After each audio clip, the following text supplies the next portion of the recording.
Hello and welcome to episode 202 of the Perth to Paisley Podcast. 6, technically 7 new incomings, 3 pre-season matches, 4 Scottish League Cup group games, a new manager, a new set-piece coach, a testimonial, a few loan departures, and even a magazine feature.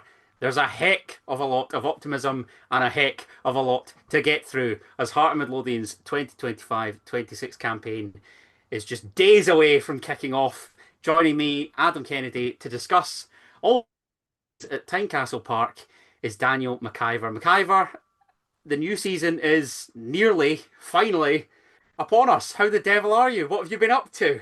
I'm good. I've not been up to much. It's too hot. I think I start every one of these first episodes of the new season saying the same thing, but it's too hot.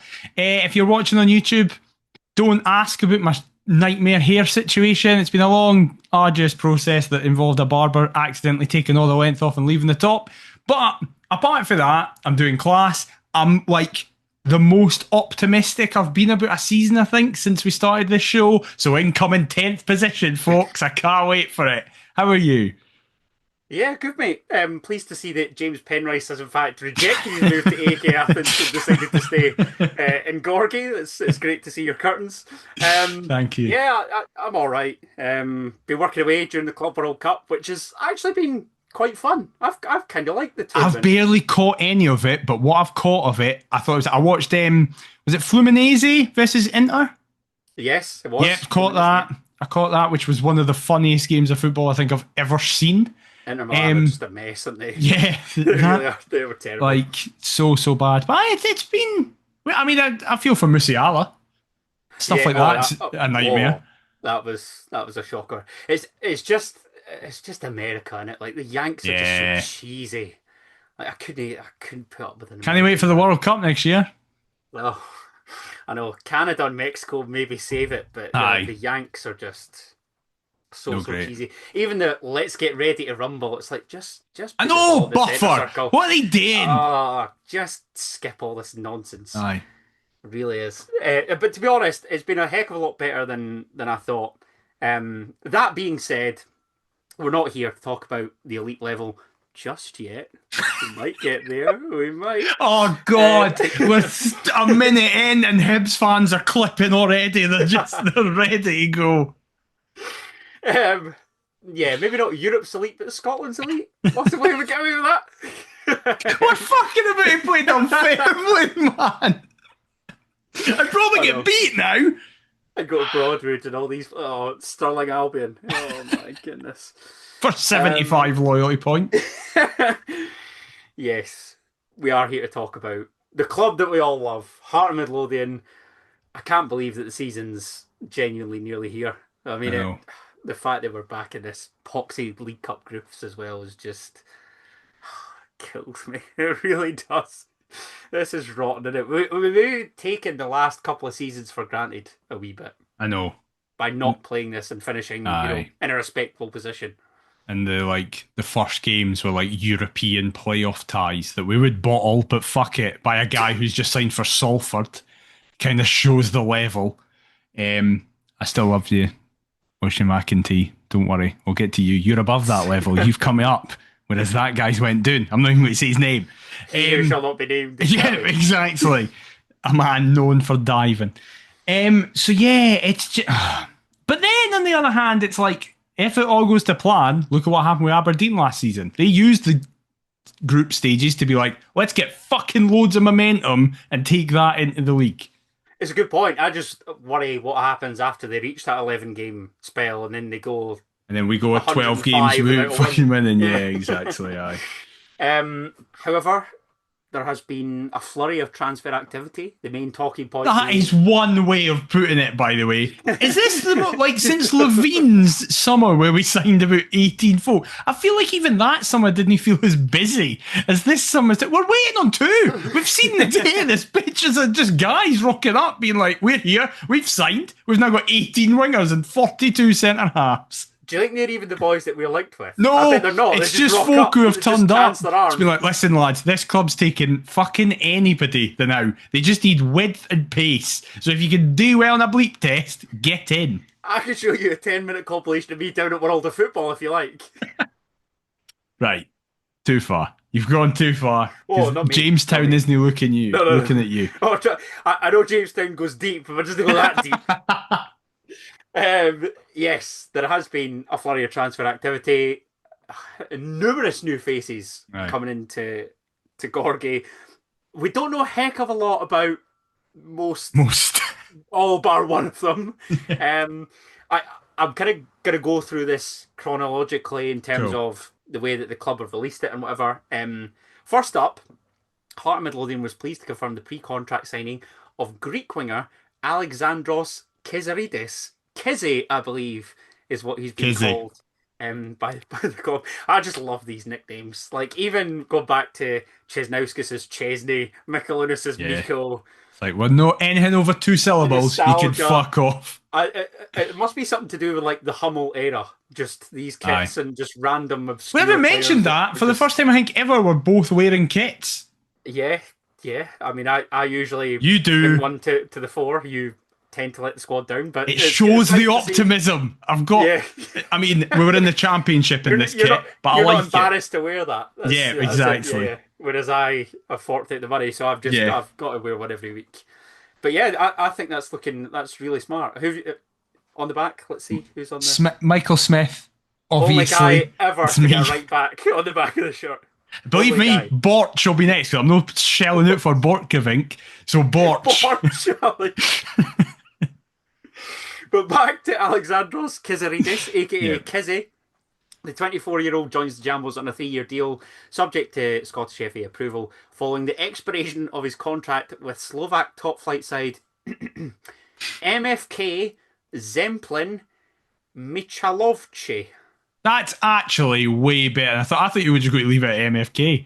I thought you were just going to leave it there. But fair play, that was quite good.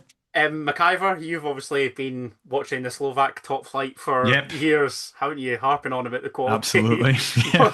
What can we expect from Kissy? Well, interestingly, watching because I'm sad, and I watch all the videos that the club put out of the pre-season camps and all that kind of part. He is the one that I've been most impressed with. There's a clip where, like, don't even know who it is. I think it's McCart and another signing that we'll get to. Are like jockeying him, and he beats them. Then he just stops, drags it back, laughs, and is kind of like, "Come on, then I'll beat you again." And then he beats them again.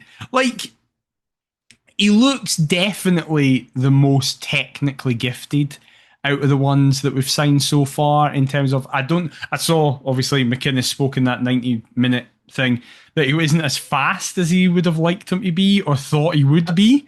But on the flip side, he's more technically good than he thought he would be. And he does look at that. And I can't remember who it was, but somebody said he just looks like a footballer. Like, he's one of those players that you go, yeah, you're a winger. Like, I can just tell by the way you move, by the way you carry yourself. He's the most arrogant man alive, and I love it. Like, I'm so on board with all of this. But yeah, he's probably the one I'm most excited by. I have another couple who I'm like, well, you're going to be my favourites because I can just tell by the way I like football that other people are going to be my favourites. But I think he's going to be so far technically the best, so I cannot wait for him to be Gerald Taylor 2.0. I know exactly what you mean. Not with the Gerald Taylor 2.0. Let's just wash your mouth out with that name.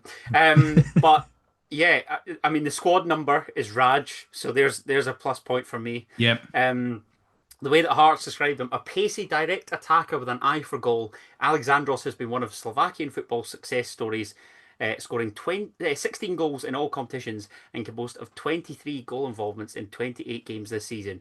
You will do for me, son. Yeah. Pace in the wide areas, a bit of technical know-how, still pretty young at 24, can develop. And look at the Greeks that we've had play for us. Takis Visas, Christos Karapidis. That's fine. Cholis and Avlonitis missing from your list there. What are they doing? And rightly so.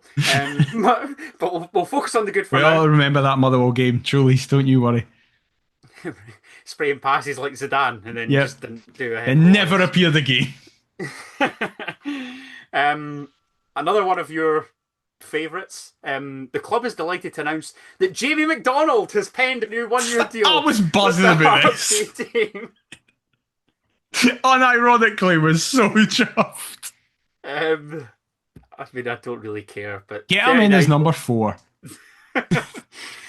Can I just say, we are flooding the goalkeeper department. We may as well to. We really would. Have you ever heard of a club that's had 6 or 7 goalkeepers? It will be us. And the fact that I'm technically number 1 is out and it hasn't been seen yet because he slept on his shoulder funny. He's got a testimonial in a couple of weeks and we've just not seen him. Oh, it was the testimonial. I was about to say, I don't remember Ryan Fulton sleeping on his shoulder. I am buzzing. Let's skip to him. He's still here and that makes me laugh so much. I'm so chuffed that he's signed an extension. Yeah, I'm sorry to both the goalkeepers. We're not paying too much attention to you. No.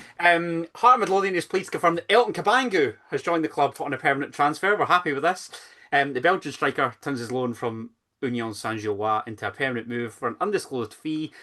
Love that. Penning a 3-year deal at Tynecastle Park, subject to Scottish FA approval. 27-year-old Elton made a massive impact in Maroon when he joined the Jambos back in January. A brace in his first start, obviously against Brechin. Repeat that feat 2 games later, grabbing the double in the 6-0 win away to Dundee. 8 goals in 18 appearances. Saw him finish the campaign as the club's second top goal scorer, 1 behind Lawrence Shankland, despite coming in January. Thoughts, McIver? Happy with the Rocket Man staying put? Yeah, definitely. I think if you include Assess, he had 12 goal contributions in 18 games. It's like, you just, especially at our level, you cannot turn your nose up at that, regardless of the fact that his form really dropped off at the end.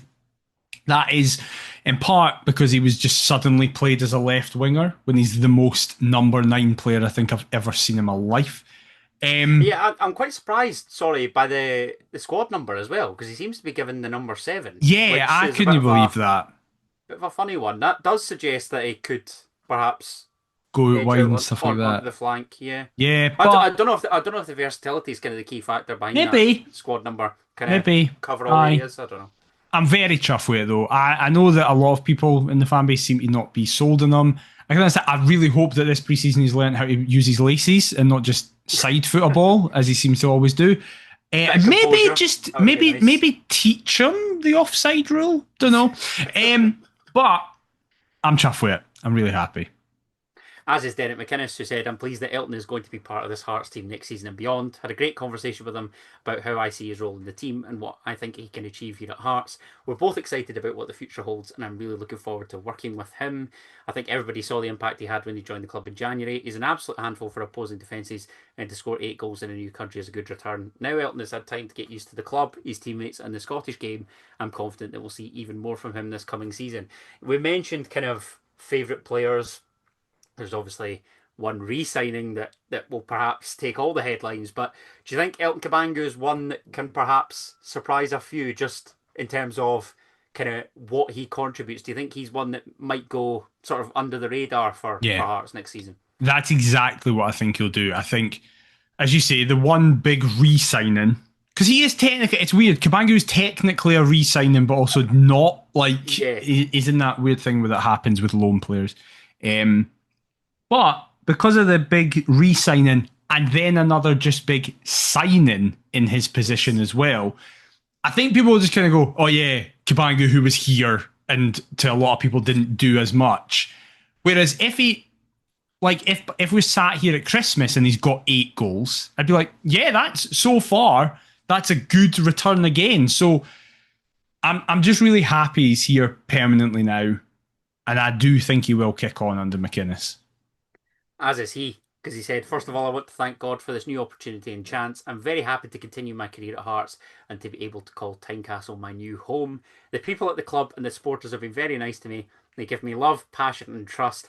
I have had some good moments, but I definitely want more of them. I'm just getting started and there are some big things coming for Hearts and I'm very happy to be part of this new project.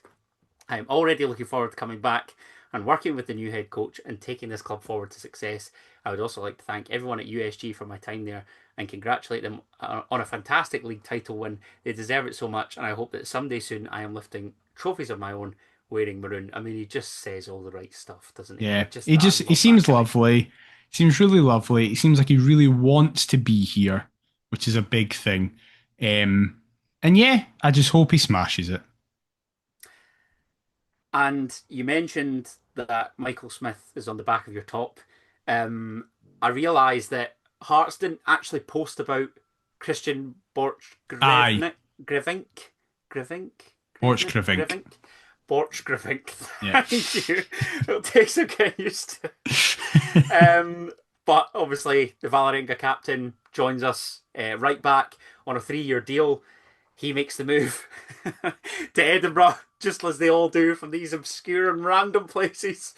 I'm not going to lie, a right back's not going to get my plums pumping, but you're one for defenders, so He's so far, he's my second most the floor is yours. Yeah. Oh, I've got somebody who's ahead of him in my favourite signing, who's even more boring to the most amount of Hearts fans. That's who we'll speak about next. Yep, but I like right backs. I like defenders. I like solid players who are a 7 out of 10 every week. That's what I want. Fuck your 10 out of 10s one week and your 3s. I want steady 7s. Thank you very much. Steady Eddies, that's what you're after, isn't That's it? me. If we had a team of them, we'd win everything most of the time. It would be fine. Just steadiness. It's either that or mid-table obscurity. Yep, but I'm an optimist this season. All right, I'm going for it. I know. What the hell has happened? You've returned with curtains and optimism. I'm so excited. Yep, curtains and optimism. Well, there's the title. We're sorry, that's that. But I'm really, really excited about him signing, even though there was just a weird hit campaign and them being like, he's fucked his ACL, which seemed to just be made up completely. Where did that come from? Joel Sked had to literally come out on Twitter because he was there at the training camp and just rubbish that. Like, what? No idea. Who is Adam Forrester's mum and dad just upset that he's coming in to take their boy's place? Like, what's happening here? I am buzzing. Many reasons. 1, he's a right back. 2, he seems really good. 3, he's stunning. And 4, his dad's mate did a thesis on Hearts fans winning the cup in '98 because Joel Sked did an interview with him, and Joel did that thing where it's like, I asked the generic question, who did you turn to when Hearts were interested? But I got a very non-generic answer back. And Christian laughs and he's like, right, this is where I can finally tell the story. His dad's mate / his uncle, but I think it's his dad's mate, is a Hearts fan from Norway. He's a Norwegian Hearts fan. What? And in the late 90s, he did his university dissertation in sports psychology on the effect the cup win had on the Hearts fan base. Shut up. I'm not buying this for a minute. I'm going to get the exact quote up because I want to make sure that I'm not misquoting this. Christian Borgrevink's dad's best mate / uncle, if you're available, can speak fluent English, you're more than welcome on the podcast. Fuck it, we could get by in Norwegian. It's fine. Christian Borgrevink's interview. Norwegian. He reveals he got an insight into the club via a family friend who wrote a master's thesis on the Hearts support in the late 1990s. I mean, I love Heart Midlothian as much as the next person, but there was no way I was doing my university dissertation on them. Here we go. My uncle has a friend who is a social anthropologist. He did his master thesis on Hearts fan base in the late 1990s, which was very weird. I was speaking to my dad and my uncle said, if you're going there, you have to speak to this guy. He's called Hans Christian Hognestad. He's been a Hearts supporter for 30 plus years. He did a thesis on the Hearts support. It's just mental that this club came in for me. Hans, if you're out there, come on board. So I'm fully on board with him just for that. And I'm so glad I got to give you that information and potentially our listeners that information as well. Hearts standard. It's worth the subscription price for that alone. I'm truly speechless. I genuinely don't know what to say. Mad. Everything happens for a reason. I'm a big believer. That is fried. I mean, could you imagine a Norwegian football club just coming in for you after your dad writes, I don't know, some essay on them? I know. His dad is also way more famous than him. Because his dad's a human rights activist and writer from Norway who's like really well known. And then his son just became a footballer. It's and was so captain weird. at a top tier team. Like that's His dad's name is Aj Borgrevinck. He's a Norwegian human rights activist, writer, and literary critic. And I mean, what would the equivalent of that be in Scotland? A very good question. Who would be that guy? Who would be the footballer? We don't know. Is there any links? I know. That's one for our listeners, maybe. There you go. There you go. Do that, listeners. So one, sorry, Christian, but it's your position. One boring signing out the way in terms of position. Okay. You might be great. I hope you're great.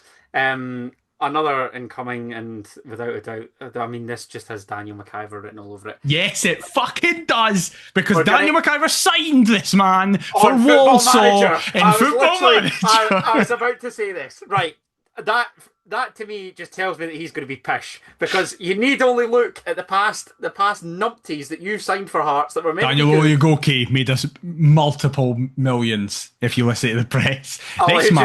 Allegedly. This man was signed as Daniel McIver started a Walsall save in this past year's Football Manager and took Walsall from the low ailments of League Two to the Champions League. I mean, who starts a Football Manager save? I randomised it. It in the lower leagues. And on that journey to the Champions League, I picked up a young Irishman who I knew about because of the Newcastle United links and went, let's get him. Signed him for 900 grand. Sold him to Slavia Prague for 15 million euros 2.5 seasons later. Thank you very much, Ocean McEntee. Not even the right side of Prague. But yes, Ocean McEntee joins the club on a 3-year deal this summer on the expiry of his contract with League Two outfit Walsall. Fourth summer signing after Christian Borch-Grevink. Yes. Okay. Alexandros Kizaridis and Elton Kabangu. I cannot wait for some of these names to get shouted out by numerous numpties in the main stand. It's going to be brilliant. A product of the Newcastle United Academy. Spent 5 years with the Magpies. McIver, you're obviously a big a big Toon fan. He went to the Toon though. He did. I just read on a season-long loan at Greenock Morton in the summer of 2021-22. And then departed Newcastle that summer, joined Walsall for 2 years, and has now moved to the Herts. Why? Well, this is the funny thing, and I'll be honest, right? I've kind of had the wind taken at my sails a wee bit because I wanted to be like that. I wanted it to be like, haha, Daniel loves these boring sentiments. But then everybody in pre-season's like, he's very much the best signing out of everybody. McInnes is like, he's a box to box. We've not seen it in 15 years. Was it Barry Anderson's comments, I think, as well? Joel Sked's like, yeah, he's exceptional. So I'm almost a wee bit like, oh, so it looks like I'm just jumping on a bandwagon. When no, I started the bandwagon 2 years ago in FM. I'm going to lay my cards on the table here because I'm one of these people that no matter how many players we sign, no matter how good Jamestown Analytics is, all the supercomputers in the world, the law of averages tells me that at least one or two are going to be pish. And he would have been my choice purely, and again, this is an arrogance thing, I hate myself for doing it, because of the level that he was playing at. Because League Two down south, we've obviously seen some numpty move there today. To me, it's powder puff. It's rotten. It's pish. But from what I'm hearing, this guy could be a diamond in the rough, and seems to be a gem that we've plucked out of thin air thanks to JTA. Ironically, I actually kind of do see him in the mould of Michael Smith, a guy that comes in where a lot of the fan base is just kind of like, oh. Okay, cool. A low release, and then it's just like solid eye. He's who I'm picking for. We'll get to this in the next episode, but newsflash, spoiler: signing of the season, McEntee. That's my prediction. Wow, that's very bold. I like it. I like that you've given us a wee sneak peek there. Yeah. Derek McInnes, very happy again. It's great that we've been able to get this deal done, and we can now welcome Oisin to the club. It became clear in our conversations that Oisin is hungry, he wants to learn and improve, and he wants to be part of what we're trying to do here at Hearts. He's a ball player whilst being physically imposing and an extremely versatile player. He's played in defence and midfield, so to have options around his positioning is a big plus. You mentioned Michael Smith there, centre mid, right back, centre half, just stick him up front. Anyway you like. He also seems to be like Haring.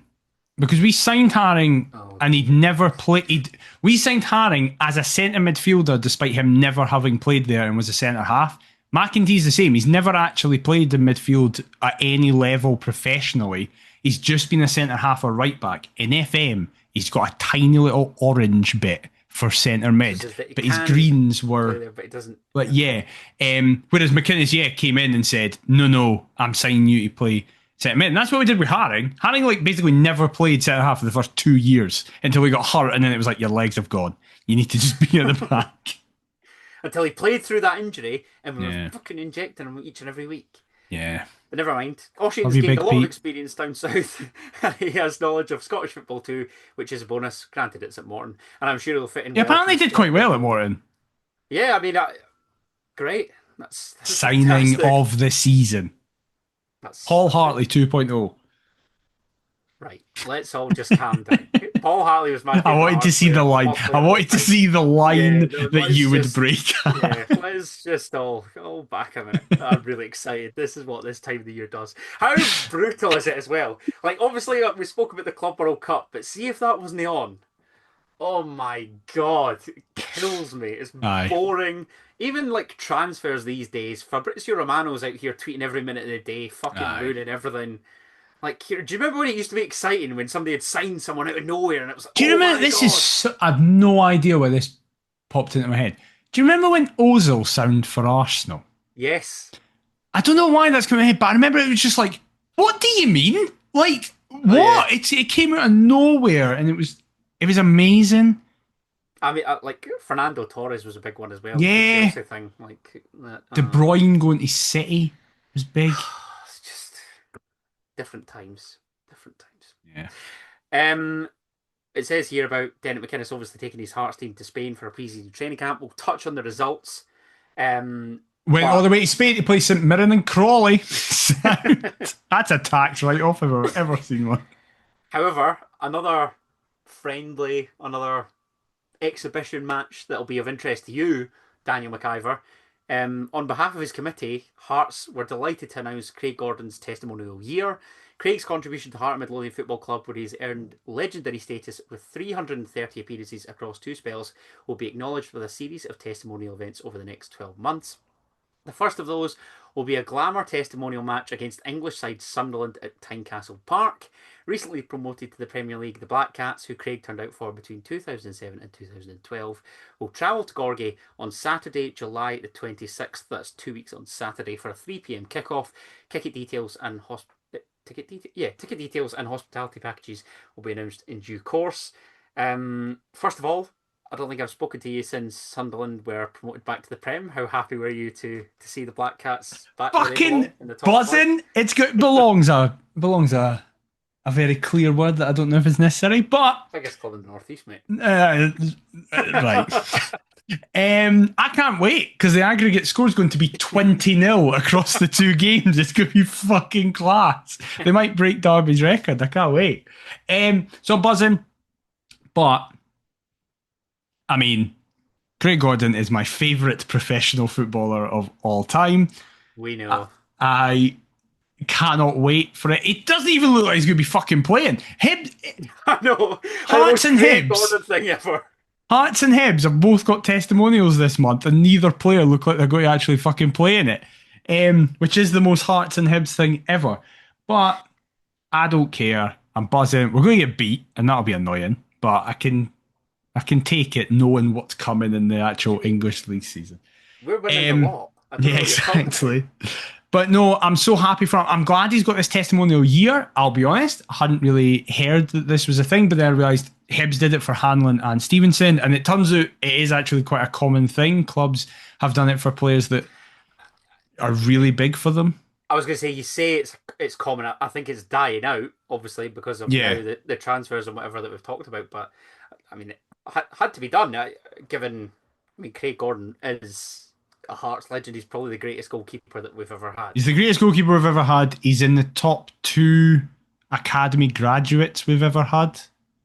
Club captain, Hearts record Europeans holder with more than 100 maroon clean sheets to his name. Craig's also 4th in Scotland's Roll of Honour, and reflecting on his career, and the testimonial announcement, he said, "It's a great honour to be granted a testimonial year with the club that I grew up supporting, the club I have given my all for, the club that I love. Throughout my career, I've won trophies, played at the highest level, and represented my country. But what fills me with pride the most is pulling on that Hearts jersey and walking out in front of our fans." Oh, Great now. to be able to share a testimonial year with our supporters is very special to me. It's also particularly pleasing to look forward to welcoming Sunderland to Tynecastle. I enjoyed some great times at the Stadium of Light, and they hold a special place in my heart. They certainly don't in McIver's. I extend my thanks to everyone on my testimonial committee for all of their hard work, and the club for their support in organising what I hope will be an enjoyable testimonial year for our magnificent supporters. Without their backing, I would not have been able to achieve what I have in my career, and for that I am forever grateful. Supporters can keep up to date with all of the latest news by checking out craiggordontestimonial.co.uk. More events will soon be added to that calendar. He's also the best goalie Scotland's ever had. Fuck you, Andy Gorham and Jim Leighton. He's fucking better than both of you.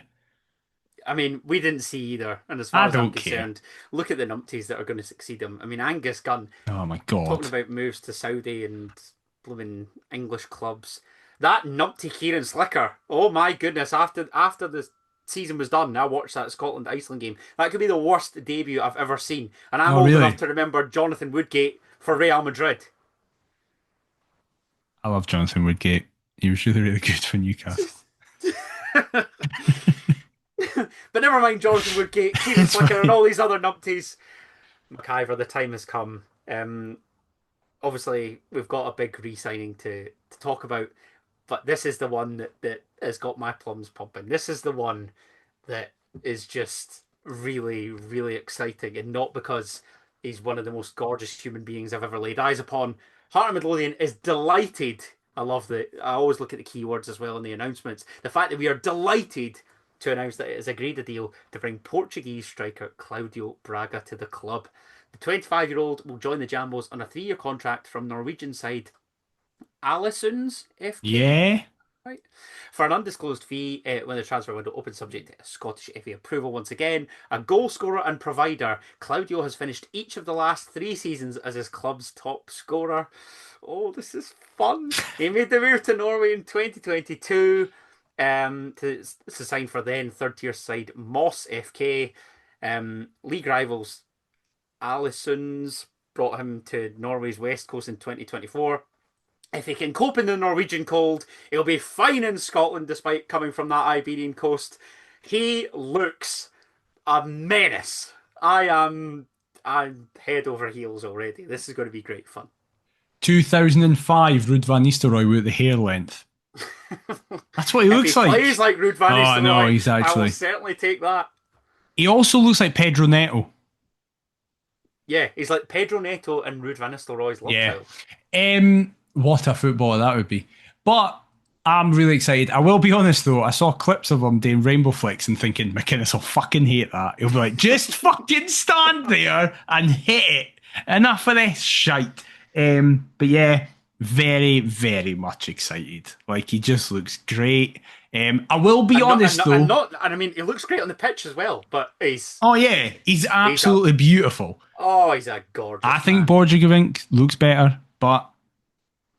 No diss to you, Claudio. You look stunning. Claudio's my cup of tea. I don't play that way, but I'm considering shifting teams. Me. I did see a clip of him that a lot of people were sharing and getting really excited because it's slow motion for the training camp, and he like rolls the defender, then ball rolls past Clark and just kind of passes it into the net, and you're like, oh my God, he just does it. But then I went, who was the defender? He like went past like they weren't even there. Oh, no. And he checked it and it was Khartoum. I'm like, what is this drill? Oh, that was the clip that the club shared, was it not? Yeah. So it's like, what is this drill that we've just got 10s defending against strikers? I'm like, right, okay. So maybe he's not that great at beating, but I'd like to see him with Halkett, who's now the most ripped human being of all time. Don't care. You can do it to anybody. Yes, exactly. The idea of him and another person with Kizzy on one side and the new guy that we're about to announce tomorrow on the other. It's like, this is exciting. And then you've got the likes of Kabangu and... Yeah. The other new guy that we're potentially signing, and Wilson's Alan still Forrest to come off kicking the the bench. Alan Forrest is the main thing with it. I can't even listen. I'm excited for Alan Forrest. This is how have we got to this. I'm excited for Alan Forrest this season because he is going to be. I think you could after this season. He gets some paste and courageously online. He Alan does. Forrest. I genuinely don't think he's that bad. So this is what I was going to say. I think after this season, you'll be able to look up dictionary definition of squad player, and it'll just be a photo of Alan Forrest because he will play 20 times. Most of them will be the last 20 minutes of games to see them out, and he'll be fine. 7 goals, that'll be it. Thank you very much. Good night. That'll be Alan Forrest. If Alan Forrest get a goal in 3 games, there is no way he'll still be a Hearts player. Okay, maybe it's 7 minutes. You'll Jesus, get 7 in 20. How many did he get last season? No idea. He probably played more than 20 games, in While you're fairness. looking that up, I will speak about our new man to get Derek McInnes' thoughts. Claudio was one of our top targets, so to be able to bring him in is fantastic. What's impressed me in my conversations with Claudio is his attitude and his determination to improve as a player and improve the team. There's great potential there, but also exceptional ability. He's a technically gifted player. He's got a goal-scoring pedigree, but is also versatile and can play across the front. This is an exciting signing, and I have to thank the club for giving us the backing to make this deal happen, and I'm very much looking forward to welcoming Claudio to Hearts when we return for pre-season. I spoke to Cy Ferry, actually, about the friendly. How's he feeling after the other night? Fuck you, Ferry. About the East Kilbride friendly, and he really likes Claudio Braga. He says that he's one that he thinks could certainly develop during his time at Hearts, and one to keep an eye on. So, and I'm sold by Big Gorgeous. What were you going to say about this regards to Alan Forrest's return? Yes. It's not 7 goals, is it? Alan Forrest played Wait, hold 42 on. times. I can remember the goal against Ammonia and against Killy. Correct, on 2 counts. And Ross County, 3? Correct. No, so played 42 games. Do you want goals or goal contributions? Goal contributions first, and then I'll try and get the goals. 42 games, 9 contributions. 4 goals, 5 assists? Oh, he's got it just the other way around. It's 5 goals, 4 assists. 5 goals, 4 assists. I will say 3 of the 5 goals came in the final 4 split. games. Because that's how I thought of Ross County. Ross County Motherwell? Yes. He scored 3 consecutive games. I'll give you that. St Johnston. There you go. It. Yeah. Yep. Nice.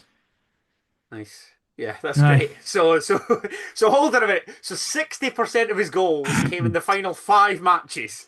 That's fantastic. What a guy. Yes, he did. Love you, Al. Claudio Braga's, just his interview as well. There were a lot. He's the happiest man alive, by the way. The Hummel track top. Aye.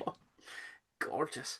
There were a lot of conversations before this, and I was pretty anxious to get to know Tynecastle, to wear the maroon, and I'm thankful it's done now.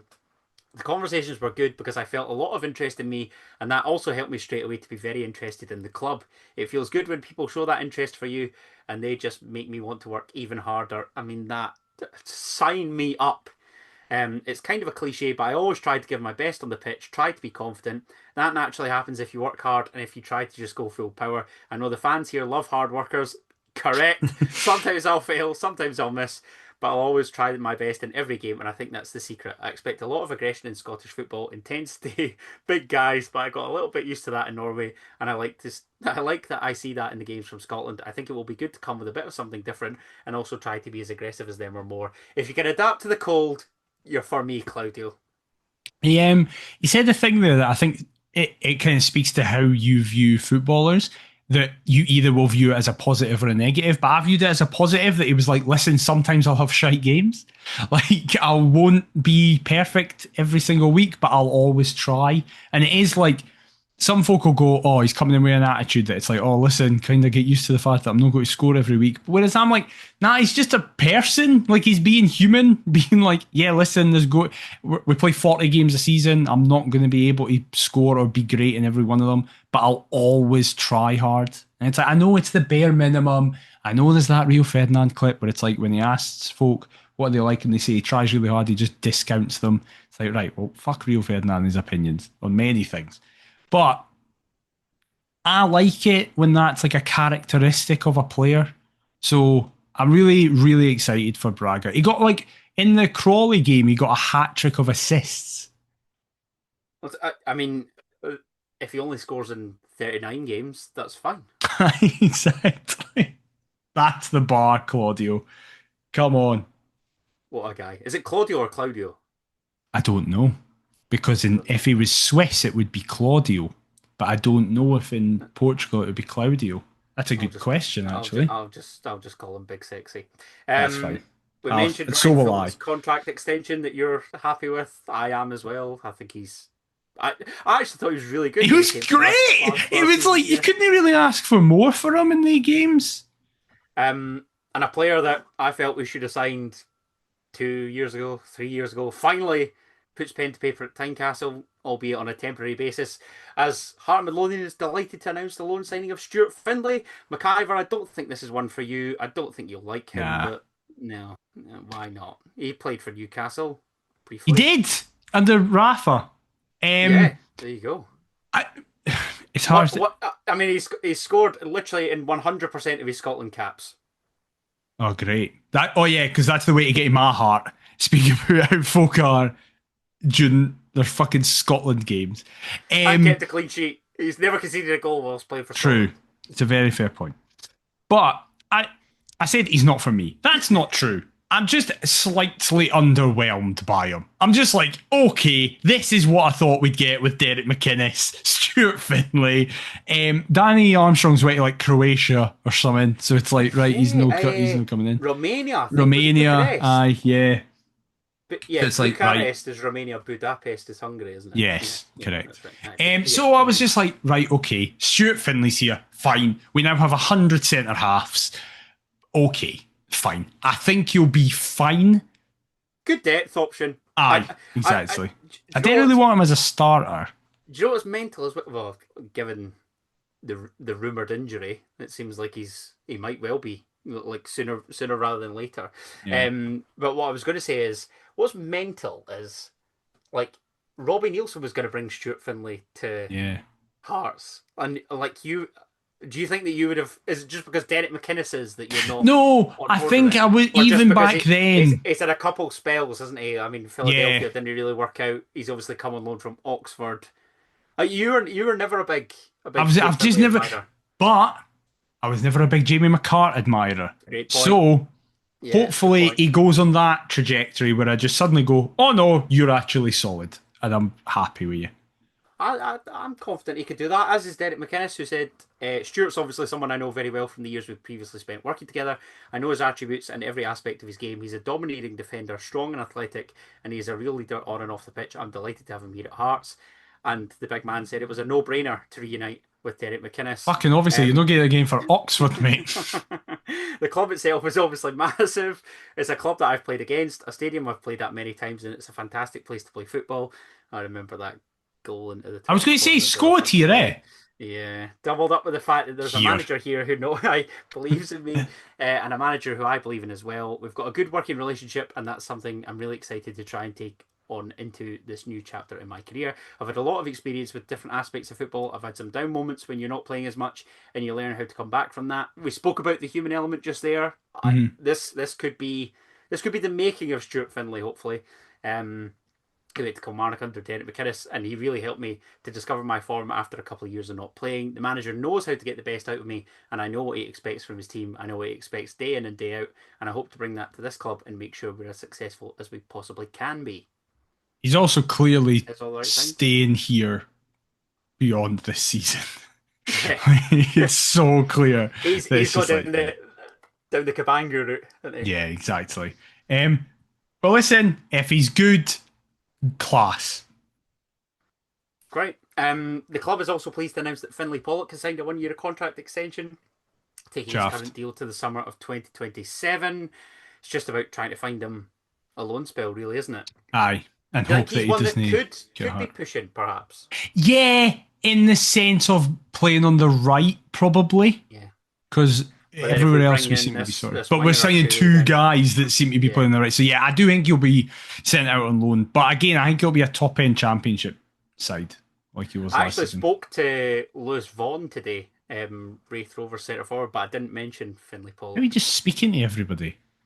He goes to the same gym as me, Lewis Vaughan. So it was me and him in the sauna and just started chatting away. What an image that is to start your season, ladies and gentlemen. Da, da, da, da. No. Let's all just settle down. Another interesting development. Obviously, we've got Jamestown. We've got numerous new signings. The appointment of the club's first set play coach. Actually, I was about to say set piece coach, but Hearts have described him as a set play coach. Not that that makes too much difference. Ross Grant brings 15 years of experience to Gorgate across grassroots and professional settings, also holding degrees in sports and performance coaching from Abertay and the University of Stirling. He joins the Jambos from Premiership side Dundee United, where he spent 4 years coaching in the professional phase of the Tannadice Academy. He's got a relationship with Austin McPhee because he basically worked at his soccer club, and when you see Austin McPhee as part of the Portugal setup, it rattles my mind. What a sentence, man.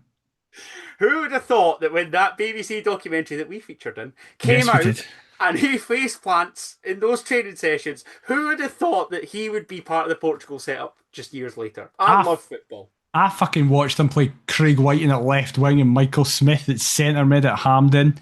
Do you remember when he started a 37-year-old Stephen McLean as a sole striker at Hampden? Because I do. Just baffling. But I didn't know he was a fellow University of Stirling alumni, so we both had experiences of that shithole. So class. We play the Beatles soon. I wouldn't have about Stirling. No, I wanted to go. I wanted to go, but I did have 75 loyalty points. I've got 62 or something.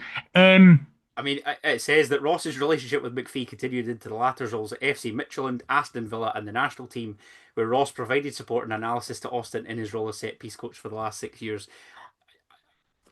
Mental. Absolutely mental. No idea. He's his wee Padawan. So, listen, I'm the type of person who likes stats, who likes wee things that are boring to a lot of people. This is stuff that is that. I understand that a lot of people won't give a fuck. And they'll probably, if by October we've not scored a free kick yet, they'll be like, what are we paying this guy for? But I think he came out and said it's more from a defensive perspective. Yeah, I think it is, yes. Obviously, if it could benefit us offensively as well, Jesus, that would be. But that is the thing. It felt like last year at the start of the season, we just conceded from every fucking cross into the box, especially for corners. So hopefully he just sorts that out. Jamie McCartan actually scored from a few. That was good. True. So, but obviously now he's out, so never mind. So what's the Stuart point? Finley, bosh. Stuart Finley first goal on Saturday. Get your money. Well, he's suspended, so sound. It's a bad. Didn't he listen to him for betting advice, right, folks? Come to the guy who wins regularly hundreds of pounds off right backs and left backs. Harry Milton first goal. That is who it is this season. It's him or Borkjevic. I don't know who to go for, so I'm going to until one of them scores. They're both getting a pound on. Pound each, yeah, I like it. Exactly. I like it. Speaking of a man. Well, I was about to say, speaking of a man who has many pounds. Speaking of pounds, Tony Bloom's invested quite a lot. I thought that was a shite Shankland's fat joke. No. We'll come to him. Relax. We're segueing it. Like I say, chronological order. Tony B, the cash is here. Here comes the money. Yep, Shane McMahon. Here comes the money. Money. I'm not going to Dunfermline game because of a wrestling thing. You brought that up, so you've got yourself to blame for it. Fuck you. Well in, Shane O'Mac. Is that actually where that comes from? Yeah, it's Shane McMahon's theme song. No idea who he is, mate. He's the son of disgraced former wrestling owner Vince McMahon. He sounds like an Irish folk singer. He's very, very much not. Shane O'Mac, it's not that. And the three people that also, in fairness, we have a large contingent of fellow sad people who also watch wrestling. So they're getting that is a hilarious image of him as that. He's from like Cleveland. He's from like Pennsylvania or something. You're all losers that are into wrestling. Tony is invested. Yep. He's coming from the cool guy with a podcast. That's the bar. A podcast and a work in social media. Yes, that's the definition of cool. Tony Bloom has invested We've got like the biggest investment that could turn it. We look back in 10 years as we're on 5 League Cups. It's like, how did the Perth to Paisley podcast speak about the thing? We're fucking insulting each other through passive aggression and mentioning Shane McMahon. Slagged off every wrestling fan known to man and just made up an Irish folk singer. Yeah, exactly. 29% stake in the club. Daniel McIver. This is music to my ears. This is a game changer. The proverbial golden ticket. Yes, we are Charlie Bucket into that factory. I think we're actually more Augustus Gloop just going face first at the chocolate, being like, we're all in, Tony. Come on. And then it ends the same. Come and save us. Yep, exactly. Hey, Cammy Devlin's a height. Right, sorry, that was... you chucked that up. Wow. I had to just go for Below it. the belt. I love you, Cammy. I love you more than most of the players in this squad. Clearly not. Now you think that somebody's coming nicking his space and now he's too wee. That's fine. I'm worried that he's going. I tell you what he's saying then, but I'm fucking terrified that he's going. Dear. But yes, very much excited. All the signings have been, apart from Stuart Finley, have been very Tony Bloom, Jamestown. I was going to say, if it wasn't obvious enough. Exactly. We're signing guys for the Estonian League, but we still don't know if we've got Jamestown on board, I promise. It's just, we've sent Scott Gallagher out with a pen. He just look around Eastern Europe. Just sent Will Lansfield backpacking for the last 9 months. Exactly. He will basically use one of his advisors, James Franks, to join the board as a non-executive director. The comments are fantastic, particularly from Tony Bloom, who I'd just love to see the keys get handed over to. Why the fuck not? Right, let's fucking calm down. Roller coaster ride. No. I'm all in. I'm a gambling man at heart. He's a and we've learned that you think Stuart Finley's fucking eligible. So I don't think we should be listening to that gambling advice. You make one mistake. It's not like McIver's gone fucking seamlessly through 200 episodes, is it? Tony Bloom said, I am absolutely thrilled, notice I've got you off there, to be investing in Hearts. I was fucking ready. I firmly believe in the club's ability to disrupt the pattern of domination of Scottish football, which has been in place for far too long. This great club has a bright future, and I look forward to seeing that unfold in the months and years ahead. The appointment of James as my representative on the board underlines the importance I attach to my investment in the club.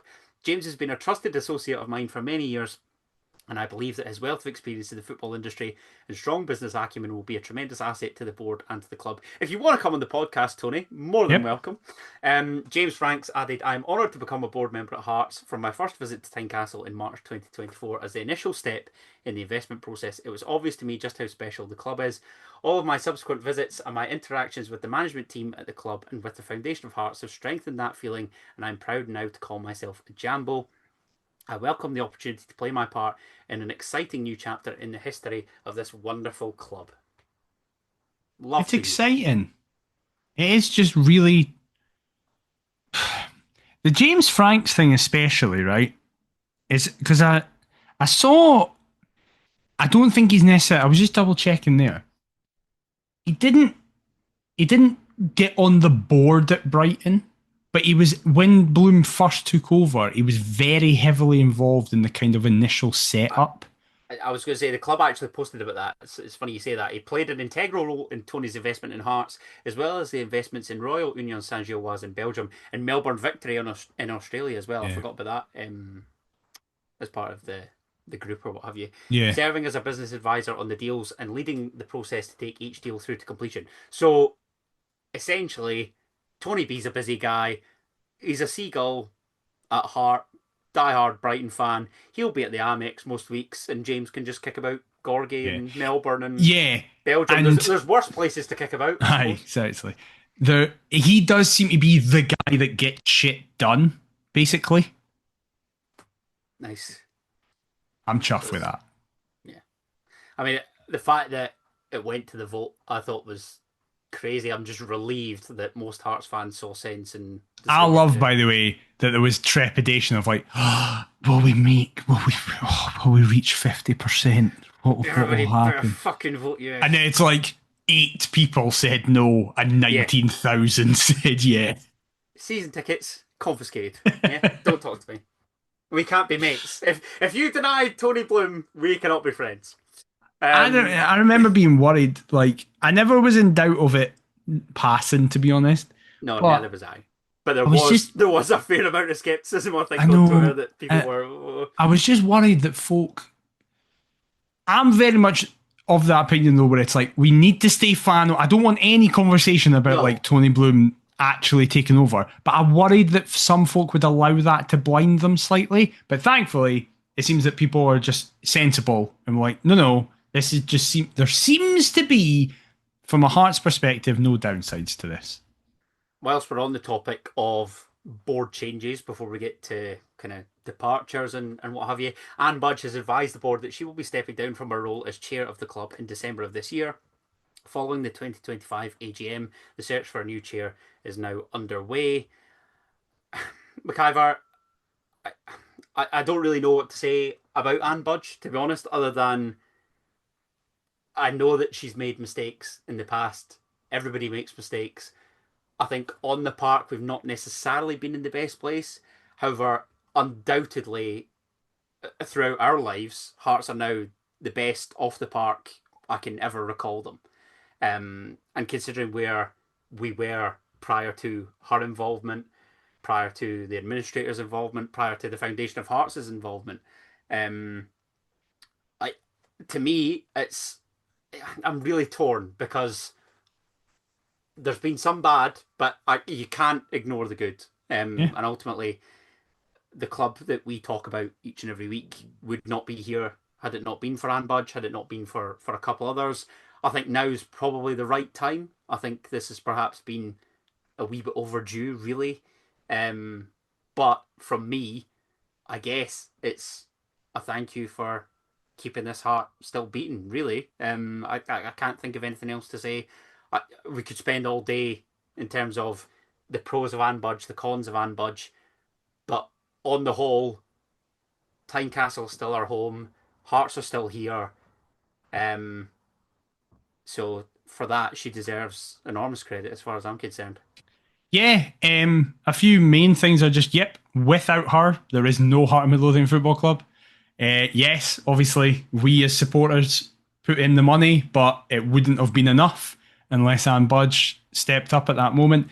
I would say that she's probably the best owner in my lifetime, because I know Romanoff brought us cups, but I am one of those people that I don't love Romanoff. I know a lot of people do and stuff. I don't, because it's just like, I'd rather, if someone went, would you rather keep the cups and die? I'd be like, no, I'd rather not do that. So my reputation of Romanoff is, he gave us great times, but he gave me the worst times I've ever had as a Hearts fan as well. I was an absolute madman. Yeah, like, I don't like the guy. I've not done it. And I will at some point, but I've not listened to that Zara Hearts kind of thing, because I can't do the thing where folk like go, oh, isn't it funny that he fought Bednar? Because in my head I just go, yeah, that's probably one of the fucking signs that we should have taken, being like, let's get this prick out the club, by the way. I do have a soft spot for Romanov. I can't lie. It's not. I know I'm in the minority. I'm in the minority. I know that. But mine's not even a full-on love, because I do acknowledge that he could have easily killed us off. I thank him for the trophies he brought us, but I'm like, fuck you. I hate you. But thanks for your time. Yeah. So away with you. But again, going back to Zara Hearts, that was one of the last things I recommended to my dad. Mm-hmm. So I've listened to, I think it's 7 episodes, possibly 8. I'm yet to finish it off. I haven't for ages, and I'm yet to hear him actually being on it. Yeah, exactly. So I definitely couldn't listen to that. I will at some point listen to like the historical stuff. The rest of it's really good. Yeah, I have to say. I definitely will. For the first 7 episodes, I was hooked, and then obviously. I know some folk will just then hear me say that and be like, well, I'm never taking your opinion seriously again, that you think she's the best one in your lifetime. But no, listen, your opinion's your opinion. On the final point, though, it's like, it's not always been good with the football, but she's also given me 2 of my favourite seasons ever as a Hearts fan. Like, the championship season is still my favourite ever season because it was just class. We just won every week. We went to different places, scored tons of goals, beat Hibs all the time, beat Rangers. It was amazing. And I was the perfect age for it. I was like 17, 18. That was, we were lucky. That was a great time. Really good ages.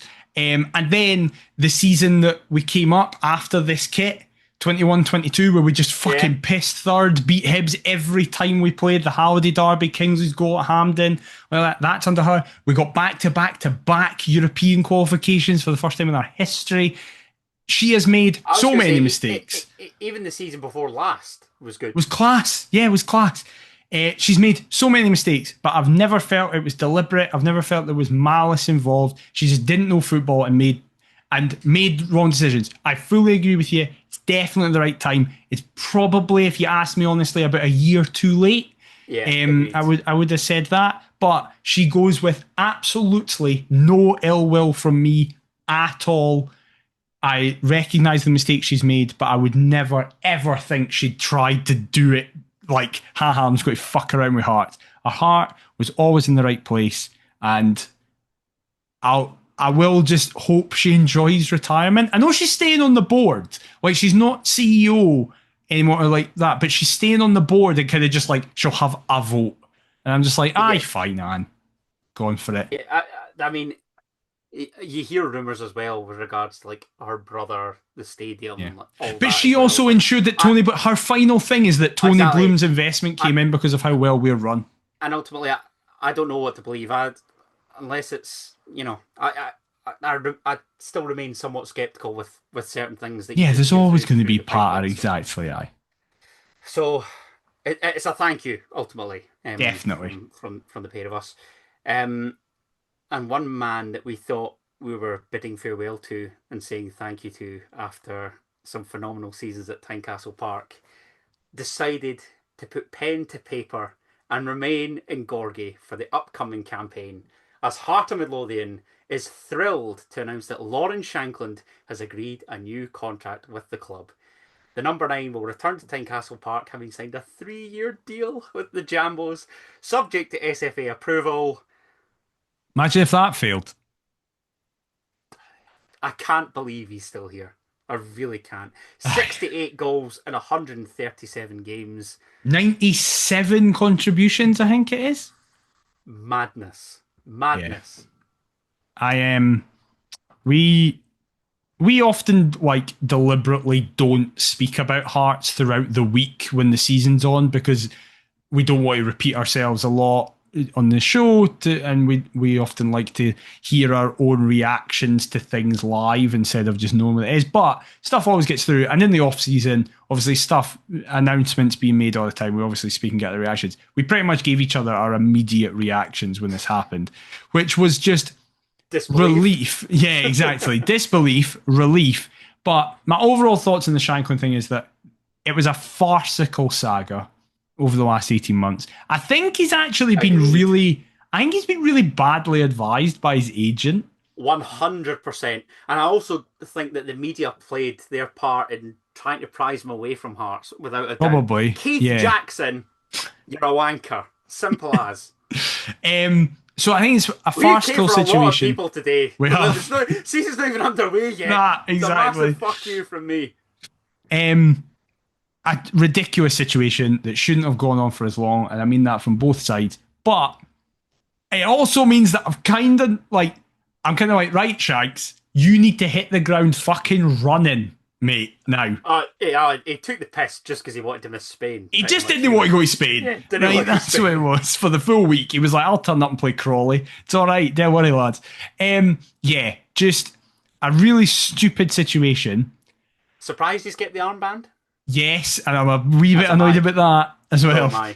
But the guy's got nearly 100 goal contributions in 130-something games. We had to push the boat out. We are a better team with Lawrence Shankland in it. That doesn't necessarily mean the starting 11. I just mean a team. We are better with Lawrence Shankland. I'm optimistic about him playing as a clear number 9. I do think from what he has said that if Critchley was still manager, he wouldn't be here.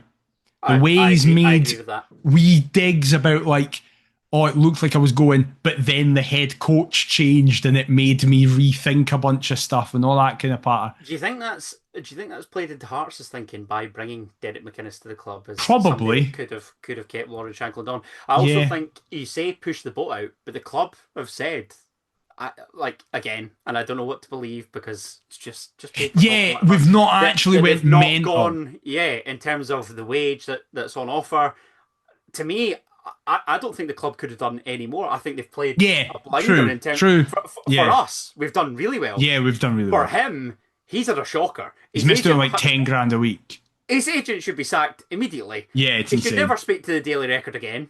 Just patch off. Oh, that article that came out, by the way, was so a bit the most blatant. Like, well, Hearts aren't really doing what we want us to do, so can you just put it out, please? And it's like, fuck off. And then apparently the club were like, nope, that's still the offer on the table. And then Shankland went, all right, fine, I'll sign it then. Just ban the Daily Record. As far as I'm concerned, like the Old Firm get away with do whatever the fuck they want. Why should we not? Like, tell Keith Jackson, no, you're not coming in. Fucking do a Chris Sutton and whatever else and just ban these people from these places. But yeah, imagine that. We Keith devastated that he can't get to the Hearts game.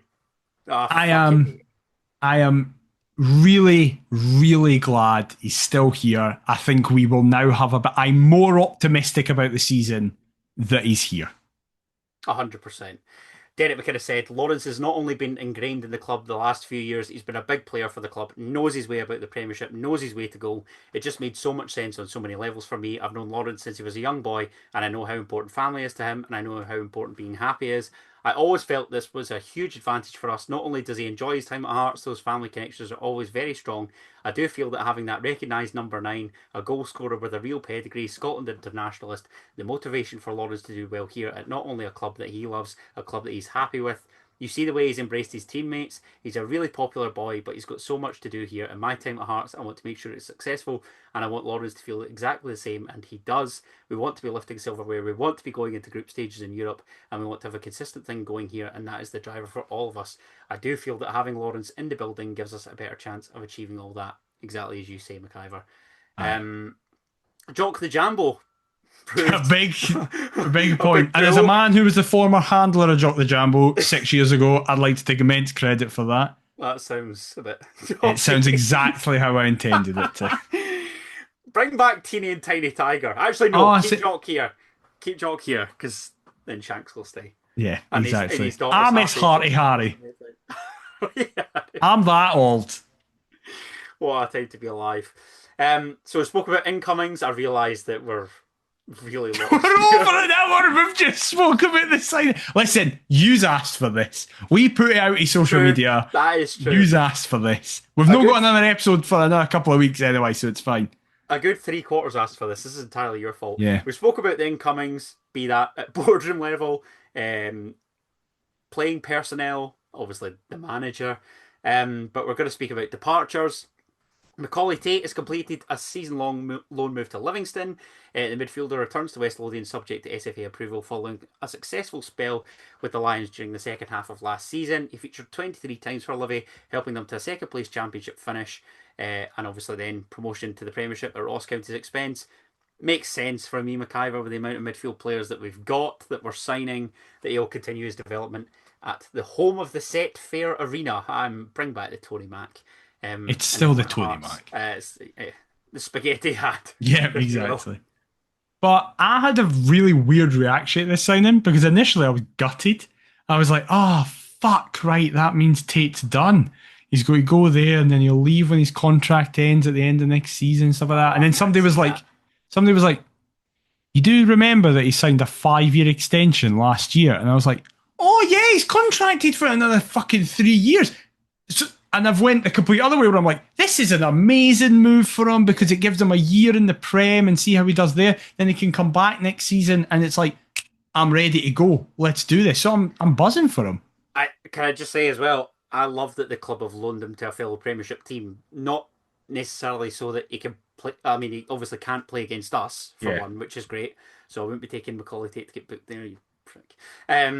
But again, top flight experience. This is exactly what he needs. And he and Livingston are making that step up simultaneously. So I think it'll do him the world of good. Even if he is, slogging it out. Livy might surprise you. We don't know. But I know, yeah. If he's in the bottom 6 in a relegation battle, I think it's a different type of experience than dominating the ball, winning most weeks in the Championship, and obviously 100%. Earning that promotion. So A good move, and another really good move for a player, but absolutely not for Heart Midlothian, as the club confirmed that they have reached an agreement with AEK Athens for the transfer of James Luke Penrice.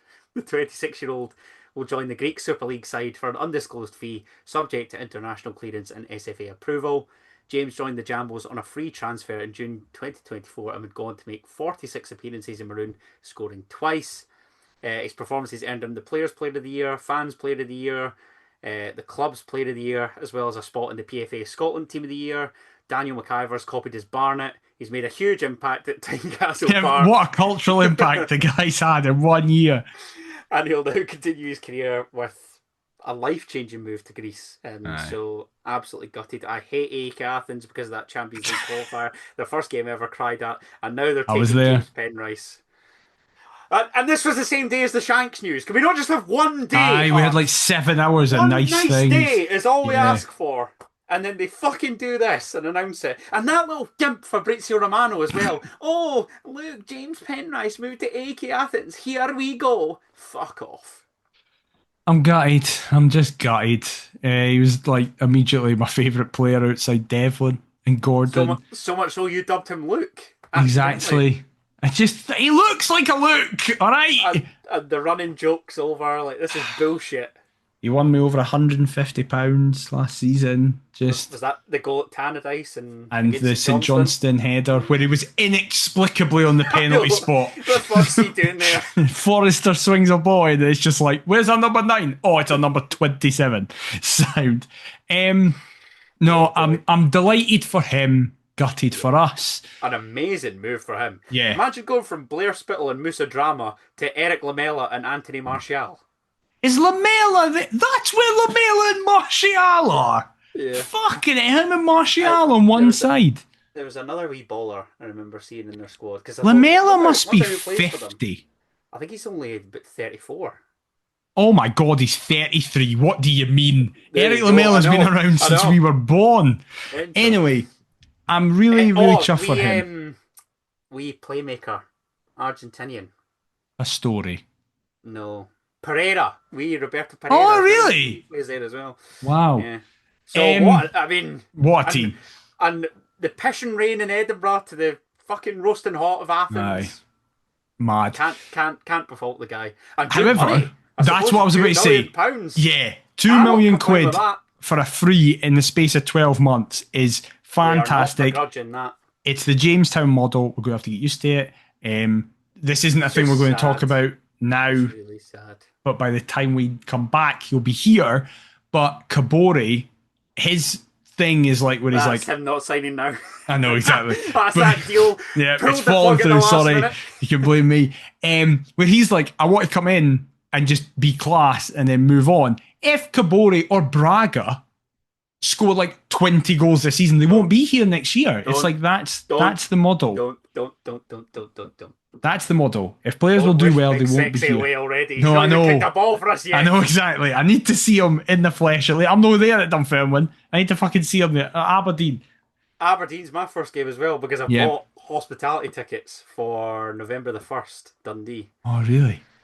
Yes, because that would have been my dad's 60th birthday, so I'm going to take some of his pals. Lovely. And it was his birthday is the 26th of October. We were going to go. The nearest game to then was Celtic on the 25th, which I think will get moved to the 26th, which is his birthday anyway for the telly. Right. So I've decided to patch that because me, my mum, and my sister will do something. Yeah. And we're going to go the following week, Dundee at home. Watch us get beat off the game. He fucking hated Dundee, so we better bloody beat them, I tell you. So yeah, I've decided to do that. So thus, I have patched the entirety of the League Cup group stage. Season tickets in place though, so Aberdeen can't wait. First game of the season. Buzzing. Other departures, couple loan spells elsewhere. Lewis Nielsen has joined Falkirk on loan. Quite surprised that he's got a Premiership move. I'll be honest. He's never going to play for us again. I don't think so either. 22-year-old Lewis spent the first half of last season on loan at St Johnstone. Returned to Hearts in January. Would then go on to feature 7 times, taking his total Hearts appearances to 23 since moving from Dundee United in June 2022. 3 years, 23 games. Aye. it's just not happening. Nah, it's just But not worth it. we'll see how he gets on at the Bairns under a managerial icon in John Yep, McGlynn. What correct. a man. And another loan spell. Obviously, Liam McFarlane, we didn't know a heck of a lot about before last season, and he had a fantastic season on loan at East Fife, but he has joined Alloa Athletic on loan for season 25-26. 20 years old. There's about 40 other goalkeepers currently contracted to the club. So he helped the Fifers gain promotion through the playoffs, but now he will play for the Wasps at the Rex, I should say. Didn't Harry Stone also get a year extension this summer? Didn't that happen? I think that happened. I can't remember if I mentioned this at the time, but I stood beside McFarlane at the semi-final against Aberdeen. He was just in my row. He was right at the end. He is fucking massive. He is huge. Like he's 20 years old. So yeah, I'm not kicking the arse off 6'2". I'm 6'1", 6'2", and he was like there. I was about to say, I think we're about equal height, something. Aye, yeah. We're not small guys, and he was fucking like up there. He did incredibly well at East Fife, and this is like, again, it's just, there's too much positivity at the club right now, because this is like a really sensible move for him to develop and see if he can do well. Everything's just smelling the roses. I'm terrified of Neil Francis Lennon coming to Tynecastle this weekend and ruining it all. I know, thank fuck Craig Whiting's not a Dunfermline anymore. I know, he nailed on. Is Benedictus still there, that prick? I think he might be. I fucking hate Dunfermline with all my heart. So I hope we batter them. Because I was there 9 years ago at East End Park where I watched us get beat 3-1 in a pre-season friendly. Dario Zanata scored but missed a penalty as he did it, and it was a fucking shambles of a day. And ever since then, I've hated them. Then, when we got demoted, there were so many Dunfermline fans being like, Robbie Nielsen's shite. And then we fucking got beat by them at East End Park, like 2 weeks in, Stephen Whittaker. And it was I hate them. I want us to beat them so badly. He's Dunfermline captain. Oh my God. I need McEntee to snap him first 3 minutes. He's going to score the winner. He's going to score the winner. And Neil Lennon will fucking aeroplane onto the pitch in a wee fucking shambles. Oh dear. You mentioned our Premier Sports Cup group stage opponents there. Briefly touch on the pre-season results. You spoke about Crawley a wee bit. I've spoke about the demolition of East Kilbride. Our first game, despite it being a draw, convinced me that this will be a special season because Benny Beningame scored a goal. And it was a good goal. It took a bastard of a deflection, but I don't care. He meant it. He intended to. He was very critical of himself at post-match. Yeah, it was quite an eye-opening. Yeah, he was like, "I was bad, but it's good that it happened in pre-season, but it shouldn't happen." It's like, Benny, you're playing St Mirren in Spain. Weirder things have happened. It's all right. That is my Congolese Kings mentality. What a guy! I can't wait to watch him play football again. I miss him so much. Yeah.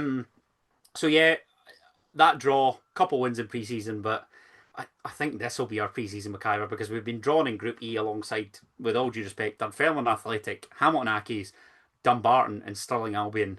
To me, this just has to be 12 points. It has to be 12 points. It's like, no. I don't care. We can have all this positivity. Optimism is just going to fade. Exactly. We can have all this positivity going. I will say, this has felt like a good pre-season. We've documented it 100 times, the single worst pre-season of our lives.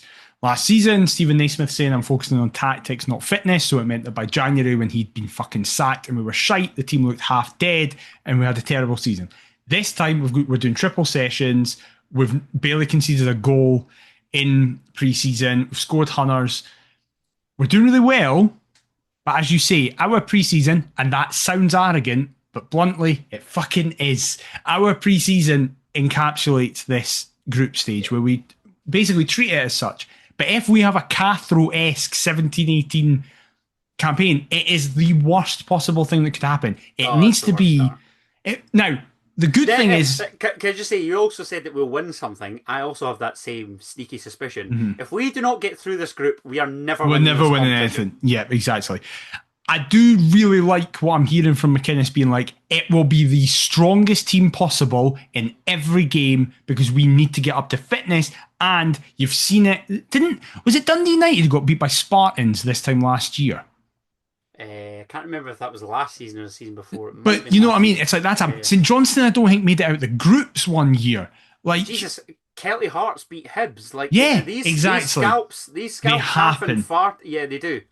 So we need to take these incredibly seriously. We need to treat them like they're knockout games for a trophy we can win. So, This is a trophy that we can win. but that's what I mean. It's like we need to just be like, this is it. Minimum semi-final. Just put this pish to bed. Just I know. fucking win this. But it is like, I need us to be, I know I'm being funny about like how much I hate Dunfermline and stuff, but it's like, I need us 2-0 up at half time and cruising, where it's like, no, this isn't even like a, all right, okay, we've come out of that game, we've won 1-0, but we were kind of riding our luck. It's like, no, we need to be want a with a commanding premiership, performance. we're a premiership team who a lot of people are saying are going to be in the route, the kind of area of third next season. Then we need to go in and treat this like Aberdeen did last season, where it's just like you turn up, you win comfortably, you move on. Yeah, definitely.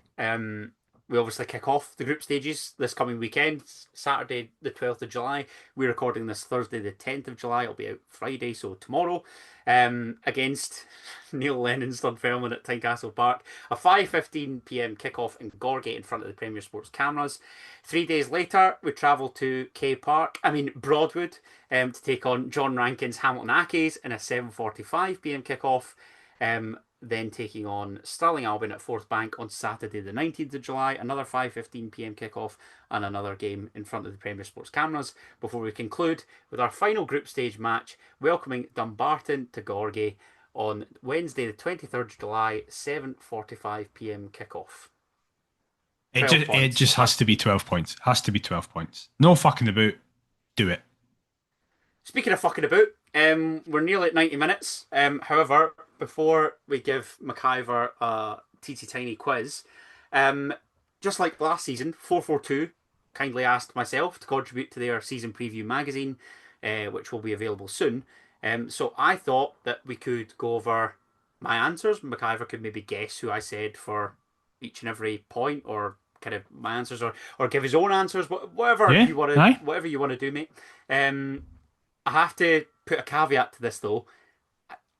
I sent these answers away exactly a month ago as we record. Well, what's the fucking point? 442. What he's doing? The 10th of June as we're recording the 10th of July. But I mean, I'm happy to kind of alter some stuff, but I think most of them are all right, to be honest. Yeah. The first one begins, last season was ... I don't think they can publicise it with your actual thoughts. Can't you put it in print? Are you going to just be like, disappointing? Oh no, I was worse than that. Utter shite. Not quite as bad as that. Quite shite. A disaster. Okay, fair enough. I put, after 3 consecutive seasons in the top 3-4, to finish in the bottom 6, given our facilities and resources, is simply unacceptable. I couldn't agree more. Co-signed by Perth to Paisley co-host Daniel McIver. Nice. The big talking point is ... Lawrence Shankland staying? Oh no, McInnes. McInnes becoming manager. I actually put neither. Oh. Because I thought that 442, I think, caters to a largely English audience. Mm-hmm. I'm not too sure how aware they are of Tony Bloom and Jamestown. Oh, of course. No, you're right. That's, of course, the big move. Yeah. I put Jamestown analytics and whether they're going to be a help or a hindrance. They've worked everywhere else, England, Belgium, Italy, which can surely only be a good thing. Although if there's one club that it won't work with, I know who that would be. Yeah, fair. No, you're right. That is absolutely the big talking point. This season will be different because ... Derek McInnes. No. Not quite. Jamestown? No. I tried to be funny here. Oh, no. Oh, he's trying to be funny. It's a bad start. Yeah, no, it's not good. Do you want me to tell you? Yeah. Rather than being in the likes of Copenhagen and Bruges in our group stage, we're off to East Kilbride and Stirling. And that works. That's all right. I'll don't give you like that. I'll give you that. We've referenced these poxy group stages. Just fucking fly through it, and hopefully Yeah. we're never back there ever again. Exactly.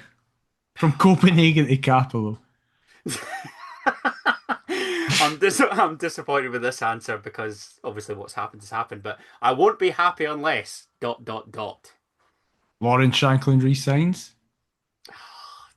Sort of. We find a Lawrence Shankland replacement because I was adamant that he was going. Yeah. That it's perhaps a wee bit quicker than him. But you're here, Shanks. You've even got digging. He's even got digging. And you're more of a fan of him than me. Amazing.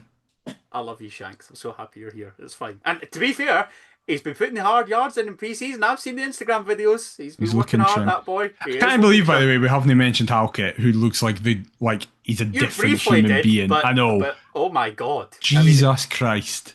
Do you think the previous Craig Halkett ate this Craig Halkett? Maybe. I did. Did you see his interview where it was really honest, where he was just like... Love that. Can I just say, I was one of them that was not fussed whether he stays or goes, but now... I was. He's our best... and not only is our best defender, I would go as far to say he's arguably our best player with fit. Wow. I think he's that good. However, listen, that attitude, that'll do for me. I didn't see that coming. I don't know if that's just, buttering up the fans and catering to the papers. I don't care. Butter me up, Craig. That'll do for me. Our key player will be, and why? Benny Beningame. Of course. Benny Beningame if he stays fully fit. I then put, we got a lot more of Benny than we usually did last season. I dread to think where we'd have ended up if we hadn't by far and away our best player. Fair. Our most underrated player is... can I just say, I'm delighted that I didn't put James Penrice for our key player will be, otherwise, because if they publish that, I'd look a right numpty. Cammy Devlin? Our most underrated player is ... You've said Cammy Devlin. Frankie Kent, are you going to say? No, I think same nationality as your first guess and same position. Neuenhoff? Yeah, I went Callum Neuenhoff. I like that. I was worried he was going to leave, but it doesn't look like he's going to leave, and I'm chuffed. I said probably Callum Neuenhoff, who sadly we didn't see enough of last season after a lengthy layoff through injury. I really hope that we're not just... I really like the Hoff. Yeah, so do I. Look out for ... Oh, see, you might have done something interesting here and been like, Derek McInnes as Hearts manager. No, their reasoning was kind of like a young player that's about to break through. James Wilson. Like I should have probably put James Wilson, but I actually put Macaulay Tate, who impressed on loan at That's fair enough, though, because Tate he was off the back of a class thing. And then I said another loan move certainly wouldn't do him any harm in my eyes. Well, you smashed it. And albeit I didn't think it'd be to the same destination, but we're sort of David Martindale stands secretly. Yeah, we are. Not secretly. We're very openly David Martindale stands. I'm fucking buzzing for him. What a guy. Although Livingston being back in the top tier. Oh, God. Fuck it. I can sacrifice those 4 games a season to just have him here. What a man.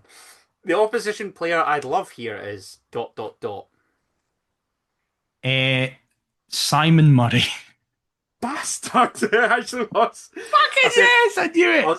I said, although I hate the fact that he's ex-Hibs, a very underrated player in our group. Knew you loved Simon Murray. I was like, it's either him or Ronan Hale. Yeah, that was. I did think about that, but then I thought Ross County have gone down, so can I really they're not in the thing, yeah. But yes, you do know that I think Simon Murray's one of the best in the league. I mean, he objectively is. It's not even just like you think it. It's like he is. But he's shunned by a lot of people. Fuck him. I remember I was fucking late into that cup game at Easter Road, and I walked in front of him scoring. Horrible. Yeah, that's bastard. You say fuck him. The opposition player who grinds my gears is ... Oh God. My brain just went to Morelos, who doesn't exist anymore. It'll be. Is it somebody? Last year I put Graham Shinney. Because I was going to say, is it like a Old Firm player? Because it's just like they always do class against us. But it's probably going to be a Hibs or Aberdeen player. I was struggling with this one. I know there's not many players. Maybe it's just because we're getting older and we're just like, there's more to life than hating opposition players. Who's That an won't stop obvious me Hibs? come Oh, that of Aberdeen course. game. I'll be screeching and Who's an obvious shouting at Hibs everyone. player? Josh Campbell. No, well, I actually don't mind that. I put Martin Boyle, a face only a Of mother could course, love. it's Martin Boyle. Of course, it's Martin Boyle. A fucking rat. Fuck's Um, sake. the active player I'd love to have back is ... I was just about to give my answer. Who are you gonna? You're gonna say Callum Patterson. Oh, that's a great shout. But I was going to say Cochrane. Oh, interesting. Especially because Penrice is gone now, so it's just like, get him. Yeah. But yes, it's Pat. Imagine if we signed Patterson during all this positivity. I'd be like, we are actually winning the league. But what about Borch? He's the only man that can make me forget about Borch. Is Callum Patterson. Just Get stick Callum Patterson in. up front. Just Exactly. him, Braga, Cabangu, Shankland, just all We'll play a run up. 2-3-7. Yeah, just Um, let it all free, as they say. I don't know. Is there someone really obvious who was really good and is still playing? Because Doom's retired now. And I feel like Doom's somebody that you'd have said previously. Do love Arno June. I don't know. Who is it? I put Aaron Hickey as probably the obvious answer, Mm-hmm. but I'll say Andy Irving or the Portobello Pilo. Of course, it's us. For Yeah, some exactly. added creativity in the middle of the park. Fair enough. We were the only ones. We saw the future. We did. Yeah, we saw him playing for Scotland and West Ham. Definitely. The pantomime villain will be ... Derek McInnes. Is it someone in our team or the opposition? No, it's in the opposition. Well, I say in the opposition, involved with an opposition team. Oh no, that doesn't make any sense. I was going to say Neil Lennon. That's just because of this one game. David Gray? No. I like your logic. Yeah. I can't believe you not guessed this guy. Wait. Pantomime villain. Mm-hmm. Right. Is it somebody for Aberdeen because they won the cup? No. Bear in mind it's me. Oh, come on. Oh, I'm annoyed now because clearly this is somebody obvious and I can't think of who it is. Who does he play for? He doesn't play. There's a clue. You'll be disgusted. We turned your back on Martindale so quickly. Martindale's the man. Who the fuck is in a... Oh. This is... If it's who I think it is, fuck you. Because I'm buzzing that he's back. Is it Stephen Presley? I can't believe we've not mentioned this. Depending on how long he lasts in the Dundee dugout, that fucking fixture is with him in mind. He better get till November, and we better give him his P45. Oh, no. I need him to win. Well, I'll sacrifice our 3 points. I am buzzing he's back. I'm so happy. That's why I'm so excited for this season. Because my favourite human's back. Come on. Can I just say, you can tell how rusty he is. A bit like this podcast and how long we've been at the game. How rusty he was with his interview answers on getting the Dundee job. He's a respectable man. If you want a manager that doesn't win titles, or that wins titles, I'm not your man. Who the He's fuck just being says honest. that? He's just being open and honest. Something that part of our support are criticising for not being. So he's grown as a person, and we're still criticising him. I can't believe that took you so long. I would have thought that was obvious, no? It's ridiculous. I kind of just forgot. I'm too caught up in our own excitement that I forgot Presley was back. But I got it. I can't believe he got that job. I am near can I, but I'm so buzzing he did. Because also, he's just funny if he beats Hibs, though. It would be the greatest thing ever. Imagine if he beats Hibs consistently, but also relegates Dundee. He's a hero further in my eyes. Like, what Dundee a fucking pick up 4 guy. wins, and they're Hibs. Come on. Twice. You'd have to start loving him then if he did that. I know. I might have to acknowledge that he is a decent guy after all. But What until a then, guy. he's a fucking Judas and a snake. Nope, he's not. He's my captain. We touched on it earlier. Fans think our owner is ... Controversial. I mean, I guess so. And this was before the announcement was made. I actually did put beginning to overstay or welcome. Yeah, I thought, yeah, that's And then I said, don't get me started on our CEO either. Oh, he can fuck off. Nothing but bad things to say about him. I also said that I'm hopeful that she'll hand over the keys to Tony Bloom, but upon reflection, Calm I down. don't know. The thing my club really gets right is ... Again, I just It's had the my hard thing. one. I was just going to say like community outreach, like shit like that. You're not far off the mark. Like Big Hearts, Foundation of Hearts. I said it's sense of community and outstanding Yeah. charity work through the club's official charity Big Hearts. Class. See, we're on the fucking same I'm page. not the same wavelength. It's only taken 5 years to have a podcast. I'll be shocked if you get this. The one change I'd make would be ... And this could be anything to do with the club. Again, Name the stand, the Dave Mackay stand. No, but I'm wishing that I'd put that now. But like, I'm thinking of all the kind of positive stuff. It was actually, don't want to brag, but it was quite tricky to think of something to. I'm fucking annoyed. I knew I should have done that about the main stand. See, by Orium. I said that when Dave Mackay passed, or yeah, when the stand. I've always remembered you've really been like, that's been a big thing for 100%. you. And now I see Hibs doing it with Pat Stanton. Yeah, I think that's classy. Too much credit, but no, but that's like a non-football head. That's just class, especially because he's still around to see it, and like that wee video of him where he was really emotional. Like we should be honouring probably our greatest ever, and haven't yet. I think we'll call it the John Robertson stand. Do you? Yeah, I think that's what we'll do. Love Robo. I don't know. What is it? Just think about the stands. Oh, fucking fill in the corners. No, because I don't think it's physically possible. I just said, given some of the seats at Tynecastle, we touch up a paint. I think the main stand looks magnificent. Aye, that's fair enough. Yeah, I agree with that. Others could do with a wee bit of fucking PLC. Pink that you get in like the Wheatfield, especially. They've basically faded to like a white and a red, and it just no, it doesn't look good. A social media account to follow is ...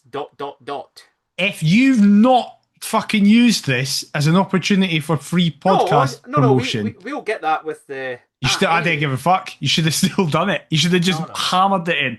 No, tried to nice. Adam T. Kendall. No, but I have got a new username, so thanks for bringing that up. Of course you do. Kendall's column now. Yes, you do. But yes. No, that's not. I didn't put myself. I actually did give them both ats, so it depends on which one they go for. Oh, yes, right. What did you go for then? If you put me, what a fucking waste of time. Oh, no, absolutely not. All right, fair enough. You get enough exposure with the podcast. For my redundant Twitter account that is used to fawn over attractive Hearts players and retweet the podcast. Precisely why I didn't go for you. Any thoughts? I don't know. At Jammed Hearts? No, that's boring. Of course folk are going to follow the club. Who? At Hearts Stats. I thought Scott deserves in Scott. Oh, Richard Cobb will be fucking livid. And rightfully so. Scott throws up some outrageous and niche stats surrounding the Jambos. What's not to love? I thought I'd reward some. So Scott, if you're listening, you might get some publicity in 442. You're welcome. Adam's conned you a free freelance work for the last 2 fucking years. So there you go, paid in exposure, Scott. Hey. I'm no dad. Scott, you're welcome to come back on the pod. Wait, hey, we'll get to 250 possibly this season, maybe. What do you mean possibly? Optimistically. The ground I'm most looking forward to visiting is ... Falkirk. Correct. It's nice to have somebody different in the top flight for a change, and John McGlynn is an icon. Yes, correct. I'm least looking forward to playing ... Livingston? No, but they did enter my thoughts. Like one of the old firm? Rangers, pretty much everyone else beat them last season. Why we couldn't still remains a real annoyance of mine. Yeah, fair. The fans' opinion of the gaffer is ... Like, universally supportive. Like, it was the sensible choice and pretty much exactly what we need right now. Yeah. Aye. If he left, he should be replaced by ... and then one more after this. John McGlynn.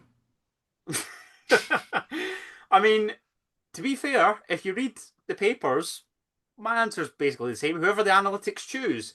And then I said, preferably a sexy Spaniard or a stylish Italian that we've most likely never heard of to grace the Tynecastle touchline. Cifuentes is getting the Leicester job. Is that legit? I thought he was going to. I thought it was going to be Sean Dyche. The Athletic were saying that he's in the final 2 with Dyche. Bloody hell! Is What this could have been? Is he one that we've just fumbled the bag with? I Yes. think it Look is. at what he did at QPR. Like, And then just definitely. left on a whim. Just because he was maybe going to West Brom, was he not? Yeah. Succeed Corberan. Yeah. Then that seemingly fell through. Now Ryan Mason. We'll And they went, finish. we want an under 18s coach. Dot. Third, you've went for it. Third has to be. Aye, you've went for it. So I think we've done all right there. I think You've done all right. on some stuff there. So yeah, you can buy that, or we'll probably post it. Aye, definitely. Just hope they get my name right this year. That would be good. There'd be an upgrade. To be fair, Adam Kenny, that joker, whatever he put in 442 last year, Doesn't have a fucking clue. What was that, boy? I realise that we've kept you for time, team. 100 minutes. And We've been away for a month. We're no coming back for another 2.5 weeks. You can listen to it in stages. We're not the terrace lower league that goes for 7 hours. It's fine. No, exactly. But before we go, the end is near quiz. I worry this could be a 5 out of 5, McIver. I really do. Oh, God. Here goes. Question number 1. A question. We've got a new name for everything. I was going to say Craig, and then I was going to say question, and then it turned into question. Oh, I've missed this so much. Quaig Gordon has been granted a testimonial with Heart and Midlothian as they take on Sunderland at Tynecastle Park. But which of these has CG had more of in his 762 game career? A. Assists. B. Own goals. Or C. Red cards. I thought you were going to say something mad, like clean sheets. It's like, what? I'm going to go red cards. I feel like it might be assists, but I'm going to go red cards. It's neither. Own goals. Oh, that is the one I would never have picked. He's actually had 3 own goals in his career. That was the one I got, courtesy of our mate Scott Hart Stats. This is disgraceful. 1 assist in his career. It was It was for us. Was it not? Not according to Scott. Oh no! Fucking Xander played in that game when the Easter Road game with Shanks. Xander sends that ball through. Who was it? Was it for Sunderland? No, it's for Scotland. One of the most. It was for Scotland. One of the most iconic Scotland goals, probably of all time. Does he send it for McFadden? He does. Does he actually? Wow. Yeah, there you go. 2 red cards. 1 for us against Falkirk, and the other was for Celtic against Inverness in the Scottish Cup. That game, the Falkirk game. There's a stat about that. I can't remember. It was like, I brought that up in a quiz last year. It was something to do with like him getting that red card meant he missed a game, which meant he missed out on a record of like consecutive appearances for the club or something like that. No, it was that he'd never conceded more than 2 goals against a non-Old Firm side at Tynecastle, because he got sent off and then we conceded a bunch of goals against whoever we were playing, but he wasn't on the park for it. I've just read Scott's message as well. 3 own goals versus Celtic and Aberdeen for Hearts, and against West Ham for Sunderland was his name. Wow. Fair play, Craig. So there you go. That was probably your trickiest question. I think the rest is all right. Question number 2. Former Hearts teammates Dimitri Mitchell and Sean Clare will link up at which English lower league club this season? I've given you multiple choice. It's okay. I was a bit off. A. Burton Albion. B. Blackpool. C. Leyton Orient. Or D. Wigan Athletic. I don't think it's Blackpool, because no. Humphreys has went to Bradford. That's right. What was the third option, sorry? Third option was Leyton Orient, C. Clare was at Wigan. Is he still there? I think he left. So I think it's no that. I'm going to go Leyton Orient. I don't know. So I'm just going to say Leyton Orient. It's an educated guess, McIver, and it's a bloody good guess because it's the correct answer. There you go. How many didn't know players that. Rotting in the English lower leagues? I mean, Jamie Walker got another League 2 move. Grimsby. Fucking Grimsby, man. George Grant today signing for Salford. Aye. I think he's linking up with Cole Stockton, the goal machine. The human equivalent of a victory cigar against Celtic. That was brilliant. Just bringing him on for the shits and gigs. Just a laugh. Just he's now in the history books as playing against this lot. Rafa Jelak and all. Question number 3. According to Wikipedia, granted not the best source, God. Jamie McCart has been given the number 5 shirt. Who was the last Hearts player to wear the number 5? Oh, I don't know. And I'm going to be annoyed because I should. This was me when I saw it. I'm in the exact same boat as you.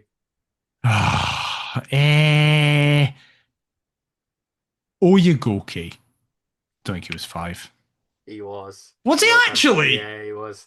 I was about to say, you mentioned him earlier on in the podcast. I thought I'd give you a clue, but you've done really well to remember him. I completely forgot that. Completely slipped my mind that Daniel... I was just trying to think of recent players who have left in the defensive sense. And I think he succeeded Haring in wearing it. Is that right? Yeah, because that's what... Yeah, because I'm pretty sure it was Haring, but I was like, it's not... We've had somebody before that. Yeah, I couldn't remember for the life of me. Yeah. Well done, McIver. Thank you. True or false, before your Who Am I? New Rangers manager Russell Martin scored 1 goal for the Gers during his playing career. True or false, that goal came against Hearts? True. Correct. It was my first trip to Ibrox. I only know that because I saw, when he was announced, I saw somebody going, fuck me, even he scored. Like, it was the most us thing. You're getting it. Oh, that's so annoying. We got battered there and he scored like the 4th goal or something. I don't even think so. I think we lost 2-0. Oh, really? I think so. I think it was Jamie Murphy and Russell Martin because I'm pretty sure that was my first game. Of course it is. It's nobody anybody good. It's just random fucks that just turned out. I'm going to search for that while you think about the Who Am I. Right. Ready? You've done really well actually, considering your start. I'll take it. That's 3 from 4. You've done pretty well. I'll take it. Here we go. I broke through at a Premier League club's academy, but had more loan spells at lower league clubs than I made appearances for the first team. I then departed for another Premier League club who were in League One at the time. However, the Hearts manager brought me to one of his previous clubs and I played there more than anywhere else in my career. I was on loan at the Jambos briefly, making 5 appearances as the club didn't concede a goal but won 3 of 5 games before I trained to become a plumber as I left HMFC and my parent club to play part-time for a few seasons before retirement. Who am I? Sweet Jesus, I don't know. I have to assume the League One club that's now a Premier League club is Brighton, and you've done like a thing of like, ha ha ha ha ha, Tony Bloom connections. But the problem is, I don't think we ever had a player before Cochrane and a Fire that had ever played for Brighton. Oh God, I don't know. Fuck it. We start the new season as we finished the last one. It's standard Daniel McIver questions. Between what seasons did he play for Hearts? Oh Jesus, I was too busy looking up Russell Martin. What are he doing? It actually was a 2-0 win for Rangers, I do remember. Wow. And it was Jamie Murphy and Russ. Good knowledge, that. I'm looking up this man's Wikipedia. Yeah, that was, as I say, my first trip to Ibrox. I wasn't in any rush to return. What seasons did he play for Hearts? 2020 to 2021. What? I'm wearing the kit! I know, that's bizarre. A random turn of events. Fuck. So he was on loan? Is that what he said? Mm-hmm. Did Castaneer come on loan? Oh, Elliot Freer's somebody. Jordan Roberts. They're the only 3 I can think of that I don't think carried into the next season. Did Roberts, though? No, because Roberts went and played at Motherwell, so it surely can't be him. I don't know whether they asked the clubs or the nationality, because if it's English, it's still not narrowed it down. Mm. What are the clubs in order, please? Manchester City. Shit, I don't think it's either of these guys. Grimsby Town. Scunthorpe United. I don't know. Stockport County. Tranmere Rovers. Brentford. Aberdeen. Hearts. Cove Rangers. Aberdeen! Oh, I've got it. Jesus, I was like, what? But then, this is so weird, right? I worried that you'd ask for the clubs, to be honest. This is so weird. I thought a new season, a new McIver, but no. No, that's never changing. Has it failed me once? No. So therefore, no. This is so weird. I was on YouTube on a different account to the Perth to Paisley one, like my own one, and a recommended video was the podcast that we just simply titled Shay Logan ? Exclamation mark. Correct, Daniel McIver. I was going to say, I literally was about to say, we made a podcast with this man in the title. Yeah. That was so, and he was solid for us as well. Like, he was absolutely all right. It was good. I just thought with McInnes, I thought this is a shitty who am I to get out of the way. I'll do it here. Fair. Because he only played 5 games, but didn't concede a goal. He was solid. Three wins, 2 0-0 draws. And then, Cove became a plumber, pretty much. I didn't know he played for Brentford. I do now know that he came through at City. I remember that being a thing. I think he joined Aberdeen on loan from Brentford. Wow. Yeah, 2014, and then made that move a permanent. But yeah, more games for Aberdeen than anywhere else. Obviously, we remember him 7 years at the Dons. And 2014 to 2021. So what would he have been then? He would have been 26 to 33, roughly. Fair play. Wow. So Shay Logan. There we go. Love Random, that. who am I? But still, that spawned and came into my head. So there we go. Well, we hope you have enjoyed this near 2-hour return. This might be our longest ever podcast, actually. That's mostly my doing. No, but this is what I meant. We've been missing for a month, and we asked you guys. We could have waited to come back, but you guys seem to want us, so we came back. We hope you have enjoyed it. We will next be back on the 30th of July. We're going to record on the 29th, which means it is just after all the League Cup games, Gordon's testimonial. So we're in a position to actually kind of preview the season properly. So we actually have seen this in competitive action. Hopefully we've kind of made all our signings and we can look at the other teams as well domestically. It also gives us an idea of who's going to be mincing the Premiership after they're beaten by some lower league teams. Correct, exactly. So watch out for Killian Dundee. That is a very good point, actually. They're my two. They're my two as well. So we'll just see what order they're in next time. So that's the plan. But if you have enjoyed this episode of Return, it's been very chaotic, but I think you can tell just from listening, we're both very happy to be back and excited for this season. So if you have enjoyed it, please let us know by leaving us a review on your podcast platform of choice. It massively helps us out. If you've been watching us on YouTube, please like, comment, and subscribe. We're like 3 subscribers or something like that away from 500. So if we could start the season by hitting that, it would be lovely. Thank you so much. Perth to Paisley on all the socials. perthtopaisley@gmail.com if you want to fire us over an email. Adam, where can they get you on your new socials? Yes, you can. Same boring social media profiles, but new username, new handle. Try to be, cool down with the kids. At Kendo's Column, McIver. Thank you. We will be back, as I say, in a few weeks after the Premier Sports Cup games to do a full roundup of that, speak about Craig Gordon's testimonial, talk about any other signings that we've made, any departures that happened, and give our full season previews and predictions. But until then, we'll see you next time. Bye-bye.